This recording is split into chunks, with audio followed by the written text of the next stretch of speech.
गौतम लाहिड़ी साहब, क्या मकसद आपको नजर आ रहा है, और खास तौर पर ये जो दूसरा दौरा है, 1 महीने में ये जो दूसरा दौरा है जेपी नड्डा का, किसान जो हैं वो सेंटर पॉइंट नजर आ रहे हैं। किसान परिवारों को, किसानों को, बंगाल के 73 लाख किसानों को बीजेपी के साथ जोड़ने का ये अद्भुत प्रोग्राम नजर आ रहा है। देखिए, मैंने आपको समय पहले भी बताया था, लेकिन उसका शुरू करने के पहले मैं एक बता दूं कि आपका जो पत्र करस्पॉन्डेंट अभिषेक है क्लॉक टावर के पास, उसके कभी मौका मिले तो पूछ लेना वो घड़ी अभी चल रहा है कि नहीं। मैंने देखा था कि वामपंथी का जब सब सत्ता जा रहे थे वो घड़ी बंद हो चुके थे। अच्छा। ये घड़ी बहुत महत्वपूर्ण है और सारे वर्धमान शहर से दिखाई देता है। तो इसलिए उसको पता करना है कि क्लॉक टावर में क्लॉक चल रहा है कि नहीं चल रहा है, ना कि 12 बज के बंद हो चुका है। हम्म। वो एक पूछना है। तो एक महत्वपूर्ण चलिए, प्रतीक ये है। एक महत्वपूर्ण सवाल है, ये तो मैं जान लूंगा, लेकिन अभी शुभ घड़ी आती किसके लिए आपको दिखाई दे रही है? बात यह है कि जो वर्धमान जो राजनीतिक सचेतन है, हाँ। ये सचेतन जो एरिया है, इस एरिया में जो जेपी नड्डा आ रहा है, क्योंकि पिछले लोकसभा चुनाव से देखा गया कि बीजेपी का यहाँ पे वोट बैंक बढ़ रहा है। 2014 में यहाँ पे बीजेपी तीसरे स्थान पे था, लेकिन 2019 में दूसरे स्थान पे आ चुका है। शायद इसी कारण है जिसके कारण सुनील मंडल ने समझ लिया कि अगला दिन किसका होने वाला है। और साथ जो जगह जा रहा है, जो मंदिर है, मंदिर बहुत महत्वपूर्ण है। यहाँ पे जो दुर्गा है वो 10 भुजा नहीं है, इसमें 18 हाथ होता है।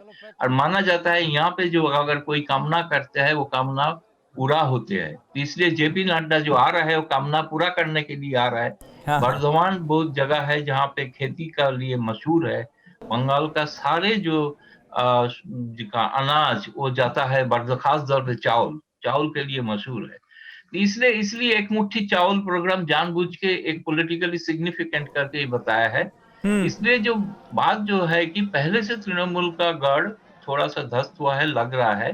तो अगर ये जगह तृणमूल पकड़ नहीं रख पाएंगे तो अभी उसका तो नवान्न जो जहाँ पे ममता जी बैठते हैं वो रखना दिक्कत हो जाएगा। इसलिए यहाँ पे दोनों के लिए हर इंच के लिए जमीन के लिए लड़ाई होना स्वाभाविक है।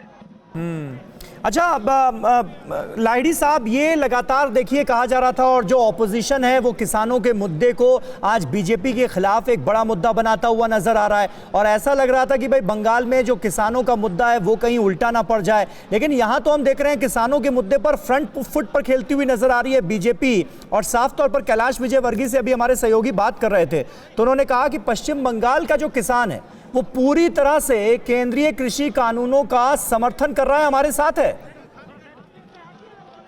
ना देखिए, राजनीतिक नेता तो अपना बात कहेंगे, वो तो साबित हो जाएगा चुनाव का नतीजा से। लेकिन बात ये सच है कि बंगाल में जो धान का जो खरीदने का जो सवाल है उसके लेके किसानों के बीच में कुछ परेशानी है।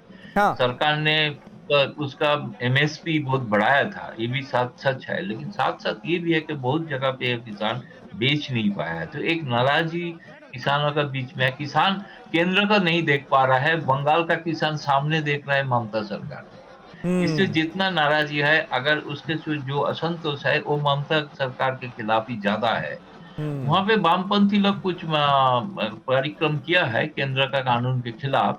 लोग भी आए थे बहुत ज्यादा, क्योंकि बर्धमान एक जिला है जहाँ पे वामपंथी का गढ़ माना जाता था। हाँ। लाल दुर्ग जो कहते हैं, लाल लाल किला है, वो तो हाँ। बर्धमान ही था।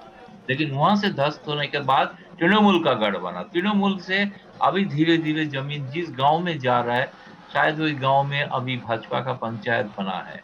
तो ये कभी सोचा नहीं जा सकता है कि बंगाल में एक दिन गांव का अंदर बीजेपी का, भाजपा, भारतीय जनता पार्टी का कोई ऐसे अधिकारी पदाधिकारी बनेंगे चुने हुए जनता का वोट से। इसलिए जो नाराजगी है वो नाराजगी को भाजपा सही तरीके से उसके इस्तेमाल करने का कोशिश कर रहा है। ये पे लड़ाई तो दिलचस्प है। फिलहाल तो ये बोलना ठीक नहीं होगा कि किसके तरफ जा रहा है, लेकिन लड़ाई पूरा आमने सामने है, सीधा मुकाबला है।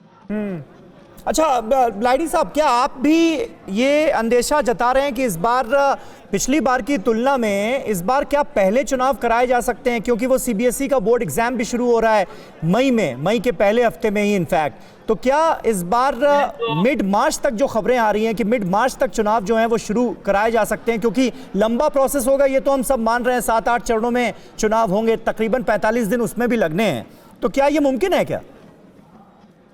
मुमकिन जरूर है कि मैंने तो बहुत पहले से ही शायद आपका टीवी9 चैनल में मैं बता रहा हूं कि राजनीतिक हिंसा अगर कम करना है तो चुनाव आयोग के पास ये अधिकार है कि ये 6 महीने के अंदर चुनाव करा सकते हैं। तो इसलिए अभी चुनाव जितना जल्दी होना मुझे लग रहा है कि देखने के लिए, क्योंकि एक बहुत बड़ा पर्व है, आपको पता होगा कि जो रमजान मास शुरू होने जा रहा है, जी हाँ। रमजान मास के पहले चुनाव कंप्लीट करना, ये एक स्ट्रैटेजी बन रहा है। मुझे लग रहा है कि शायद उसका पहले ही इसको चुनाव को खत्म कर दिया जाएगा। अड़ी सोमवार से शुक्रवार शाम 6 बजे सिर्फ टीवी9 भारतवर्ष पर।